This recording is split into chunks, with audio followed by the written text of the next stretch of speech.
that time. It's that season. And no, I'm not talking about the 2025 NFL season. I get it, the trading period already began, but we're still far away. Speaking of far away, WrestleMania 41 is still over a month away. Yep, I'm talking about WrestleMania season here, folks. I mean, they're holding it on f***ing 420 this year. Who holds WrestleMania on Easter and in late April? Sorry, I still find it hard to believe that John Cena turned heel even though he helped Cody a year earlier at WrestleMania 40. Speaking of WrestleMania 40, it was quite amazing. Cody Rhodes finally finished the story, Drew McIntyre became World Heavyweight Champion for 5 minutes, the Uso Civil War concluded in the world's most shittiest match, and a bunch of other crazy stuff happened on the show. Might as well put it into a fact video. Here's 15 facts about WrestleMania 40. Number 1, CM Punk was supposed to face Seth Rollins. This has to be the most obvious fact on this list, but I just want to get it over with anyway. CM Punk made his unexpected but expected WWE return at Survivor Series 2023. Much to the shock of Seth, I just wanted to end this man's life, Rollins. It was reported as early as December. The rumored match for WrestleMania 40 was supposed to be Rollins defending his WWE World Heavyweight Championship against the Second City Saint. However, Drew McIntyre decided, no, screw you, Punk, it's my time, not yours. And he injured Punk's shoulder in the Royal Rumble match. With Punk out, McIntyre got to fight Rollins instead. Sorry, Mr. Chick Magnet.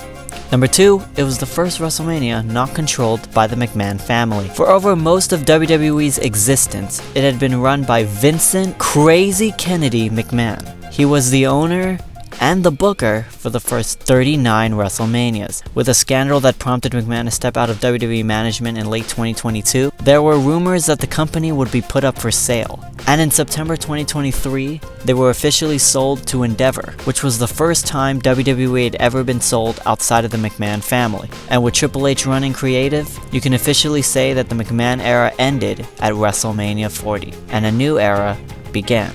Number 3, Roman numerals had returned on the WrestleMania logo. I really don't understand why WWE decided to remove the Roman numerals / numbers on the WrestleMania logos. Do they have a problem with those numbers or something? It's really weird. Anyway, from WrestleManias 31 to 39, their logos did not include a number nor a Roman numeral to represent what Mania it was. And as much as it wasn't confusing, it just sounded weird to me. The WrestleMania 40 logo, however, did include its Roman numerals, so I guess that's cool. Number 4, Brock Lesnar was supposed to face Gunther. Scandals can bring even the most powerful people down. Brock Lesnar, who had last been seen hugging Cody Rhodes at SummerSlam 2023, was scheduled to face Gunther for the Intercontinental Championship at WrestleMania 40. However, he was rumored to be involved in the McMahon Grant scandal, and with it came some consequences. Lesnar was removed from the 2024 Men's Royal Rumble match, being replaced by Braun Breaker, and had his match with Gunther called off. After facing off in the 2023 Royal Rumble match, it almost happened. Instead of Sami Zayn, it could have been Lesnar. Oh well, speaking of Sami Zayn, number 5, Sami Zayn ended a long title reign for the second straight year at WrestleMania. I'm happy that Sami Zayn was doing well after leaving the Bloodline. He was no longer this conspiracy theorist dipshit, but he was a champion. In the main event of WrestleMania 39 Saturday, which I actually attended by the way, Zayn and Kevin Owens ended the Usos' 626-day reign as undisputed WWE Tag Team Champions. It was such a beautiful masterpiece. The next year, at WrestleMania 40 Saturday, Zayn toppled Gunther as he ended his 666-day reign as Intercontinental Champion in another beautiful masterpiece. Do you believe in miracles? Because Sami Zayn did to end those historic title reigns. Number 6, Bobby Lashley had his final PLE match here. He hurts people. Bobby Lashley, who had returned to WWE in 2018, had such an amazing run. He became Intercontinental Champion, United States Champion, WWE Champion, but also had one lackluster final year. Lashley was in the low card area in Triple H's creative world, and his match at WrestleMania 40 was the last time to this day that he has competed on a PLE. He teamed with the Street Profits to defeat the Final Testament in a Philadelphia street fight. He had one more match on a house show in May, and his contract finally expired in August. Number 7, the Usos were the third set of brothers to fight at WrestleMania. The Usos had a whirlwind of a rivalry, culminating in what was considered one of the worst matches in WrestleMania history. Jay defeated his older brother Jimmy in what was the third brother clash at WrestleMania. 15 years earlier, Matt Hardy defeated his brother Jeff Hardy in an insane Extreme Rules match at WrestleMania 25. And 15 years before that, Owen Hart defeated his brother Bret Hart in an incredible opening match at WrestleMania 10. On a positive note, Jay was a face when he defeated his heel brother Jimmy, ending the streak of heel brothers winning against each other at WrestleMania. Number 8, Damian Priest had broken a men's Money in the Bank record by the time of his cash-in. At WrestleMania 40, Damian Priest defeated Drew "I'm Obsessed with CM Punk" McIntyre for the World Heavyweight Championship, ending his reign with the Money in the Bank contract at 281 days. Priest had actually broken a record on the day of his cash-in. He had broken the record for holding the men's contract length set by first winner Edge by just 1 day. Edge held the contract for 280 days. By the way, he was exactly 1 week away from breaking the all-time record set by Carmella at 287 days. Good job, Priest. Number 9, the end of a weekend era. I couldn't save you. Sorry, I just couldn't help it. Anyway, with WrestleMania 41 coming up, WWE is using the theme song Fiend by Travis Scott. Yeah, the rapper that injured Cody. Okay, sorry, I'm getting off track again. With Fiend being used for WrestleMania 41, it marked the end of the Weeknd's music being used for WrestleMania, whose music had been used for WrestleManias 36, 37, 38, 39, and finally 40. The end of another truly great, but not talked about, era. Number 10, it was the final Raw and SmackDown Tag Team Championship match. Wow, WrestleMania 40 marked the end of so many things. So here's another.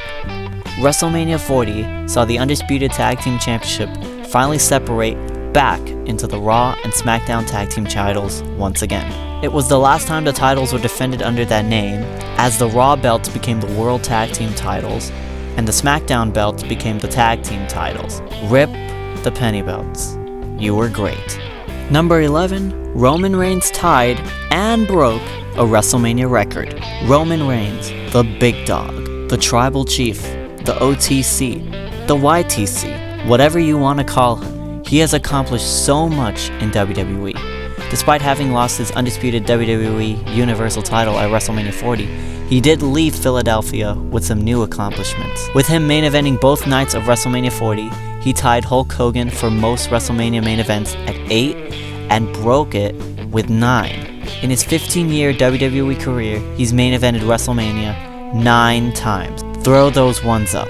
Number 12, Night 1's main event is the second longest WrestleMania match to date. Oh my god. The main event of WrestleMania 40 Saturday was one crazy train wreck. Rock and Roman versus Rhodes and Rollins.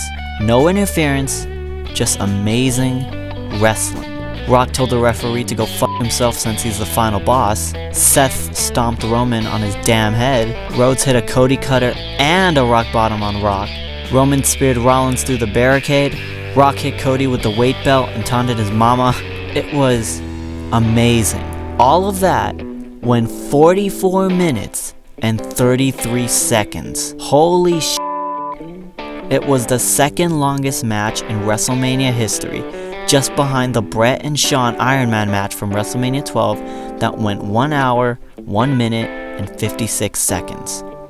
Thank you, Triple H. Number 13, only 3 of the 14 matches were women's matches. This is not good. At WrestleMania 40, there were 14 matches in the 2 nights. Only 3 of those matches were women's matches. There was a Women's World Championship match, a 6-women tag team match, and a Women's Championship match. So, out of the 46 superstars that wrestled at WrestleMania 40, only 10 of them were women. With B-Fab and Scarlett also appearing, that means there were only 12 active female talent that had a piece of the WrestleMania 40 spotlight. What? Are you kidding me? When is Evolution 2 gonna happen? Number 14, it was the first Philly Mania in over a quarter century. Philadelphia has hosted WrestleMania twice in its history. It hosted WrestleMania 40, probably one of the greatest WrestleManias of all time. But before that, it hosted WrestleMania 15 over 25 years prior. What's even crazier is that The Rock main evented both of those shows. At WrestleMania 15, Rock unsuccessfully defended the WWF Championship against Stone Cold Steve Austin, and 25 years later, teamed with the champion Roman Reigns to defeat Cody Rhodes and Seth Rollins. He truly is the final boss. And number 15, the fans chose the main event. There's nothing like a happy ending at a WrestleMania. Unless you're Cody Rhodes at WrestleMania 39. Anyways, you probably know the story by now. Cody tries to get back at Roman for Mania 39, ends up having to go through Dominic Mysterio, Brock Lesnar, the Judgment Day, etc. And he finally wins the Royal Rumble for the second time. And then, The Rock returns to confront Roman. God damn it. Cody gave his spot away for no good Wait a minute.